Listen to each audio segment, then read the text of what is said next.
Elon Musk ఈ పేరే సంచలనం. ఆయన ఏం చేసినా హాట్ టాపికే. ప్రపంచంలోనే అత్యంత ధనవంతుడైన మస్క్ ఎప్పుడు ఏదో ఒక ఇష్యూతో వార్తల్లో నిలుస్తుంటారు.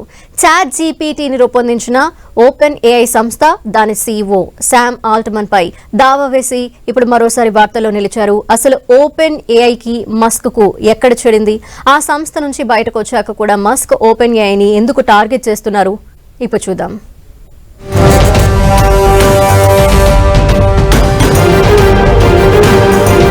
మరోసారి తన మార్క్ స్ట్రాటజీ చూపించారు ఎలాన్ మస్క్. ఏఐలో తిరుగులేని శక్తిగా ఎదగాలని భావిస్తోన్న ఆయన ఓపెన్ ఏఐని టార్గెట్ చేశారు. తనకు సంబంధం లేని సంస్థపై దావా వేసి హాట్ టాపిక్ గా నిలిచారు.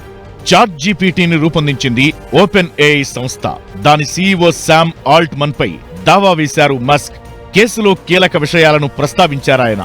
ఓపెన్ ఏఐని రూపొందించే సమయంలో సంస్థ సహ వ్యవస్థాపకుడు గ్రెగ్ బ్రోక్మన్ శామ్ ఆల్ట్మన్ మానవ ప్రయోజనం కోసం ఏఐ టెక్నాలజీతో చాట్ జీపీటీని డెవలప్ చేస్తున్నామని, నాన్ ప్రాఫిట్ సంస్థగా మార్చడమే లక్ష్యమని తనకు చెప్పారని వివరించారు మస్క్. కానీ మైక్రోసాఫ్ట్ తో కలిసి లాభాల కోసం పనిచేసే సంస్థగా మారిందని మండిపడ్డారు. కంపెనీ అసలు లక్ష్యం మానవ ప్రయోజనాల కోసం ఆర్టిఫిషియల్ ఇంటెలిజెన్స్ ను అభివృద్ధి చేయడమైతే ఆ కాంట్రాక్ట్ నిబంధనను ఓపెన్ ఏఐ ఉల్లంఘించిందని ఆరోపించారు. GPT-4 డిజైన్ ను పూర్తి రహస్యంగా ఉంచిందన్నారు.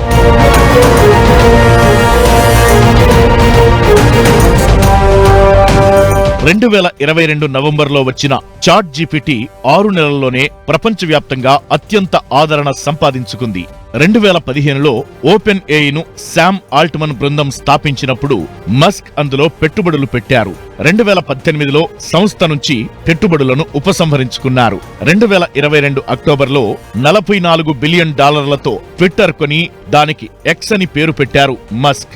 2018లో ఓపెన్ ఏఐ నుంచి బయటకొచ్చినప్పటి నుంచి దానిపై లోటుపాట్లు, ఆ కంపెనీ తప్పిదాలను ఎప్పటికప్పుడు ప్రశ్నిస్తూ వస్తున్నారు మస్క్.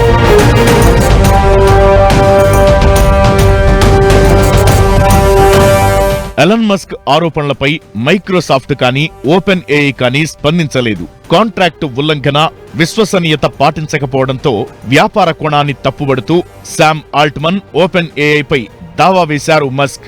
మానవ ప్రయోజనాలను మరిచి మైక్రోసాఫ్ట్ కు లాభాలు పెంచడం కోసం ఓపెన్ ఏఐ ప్రయత్నిస్తోందనేది మస్క్ ఆరోపణ.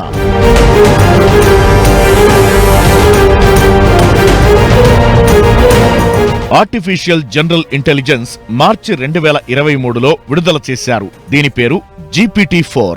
అయితే ఓపెన్ ఏఐ GPT 3.5 మోడల్ వరకు మాత్రమే ఫ్రీగా వాడడానికి అనుమతి ఉంది. GPT-4 వాడాలంటే నెలకు $20 చెల్లించాల్సి ఉంటుంది. దీనిని వ్యతిరేకిస్తున్నారు మస్క్. ఏజీఐ సాధనాల కోసం చార్జ్ చేయడం ఓపెన్ ఏఐ మూల సూత్రానికి విరుద్ధమంటున్నారు మస్క్. వ్యాపార లాభాల కోసం కాకుండా మానవ ప్రయోజనాల కోసం సాంకేతికతను అందించడానికి చాట్ జీపీటీ తీసుకొచ్చామని వాదిస్తున్నారు.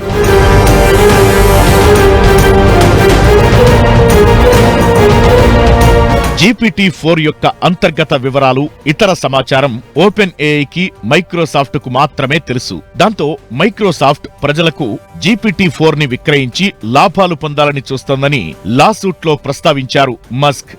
ఓపెన్ ఏఐ చాట్ జీపీటీని ప్రజలకు ఫ్రీగా అందుబాటులో ఉంచితే మైక్రోసాఫ్ట్ వ్యాపార కోణం సాధ్యం కాదని, అందుకే పక్కా ప్లాన్ ప్రకారం తెర వెనక వ్యవహారం నడిపిస్తున్నారని దావా వేశారు.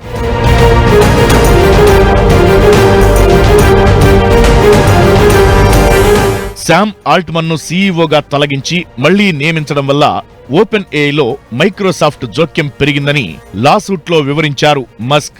అతన్ని తొలగించినప్పుడు బోర్డు సభ్యులు కూడా రిజైన్ చేశారని, ఇప్పుడున్న బోర్డులో టెక్నాలజీపై పట్టున్నవారు లేరనేది మస్క్ వాదన.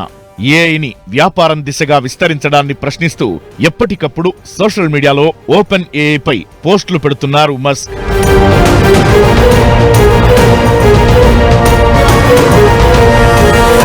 అసలు ఓపెన్ ఏఐకి మస్క్ కు ఎక్కడ చెడింది? ఎందుకు మస్క్ ఓపెన్ ఏఐ నుంచి తన పెట్టుబడులను ఉపసంహరించుకున్నారంటే అది వ్యాపార కోణమే. ఓపెన్ ఏఐని టెస్లాలో విలీనం చేయాలని ప్రతిపాదించారు మస్క్. ఆయన పెట్టిన ప్రతిపాదనను ఓపెన్ ఏఐలో ఉన్న శామ్ ఆల్ట్మన్ బోర్డు సభ్యులు తీవ్రంగా వ్యతిరేకించారు. గూగుల్ కంటే వెనకబడి ఉందని, టెస్లాలో ఓపెన్ ఏఐని విలీనం చేయాలని సాకు చూపారు మస్క్. వాస్తవానికి టెస్లా వెహికల్స్ లో ఏఐని వాడాలనే ఉద్దేశంతోనే మస్క్ విలీనం ప్రతిపాదన పెట్టారు. ఇది కాస్త కుదరకపోవడంతో 2018లో ఓపెన్ ఏఐలో చీలిక వచ్చింది.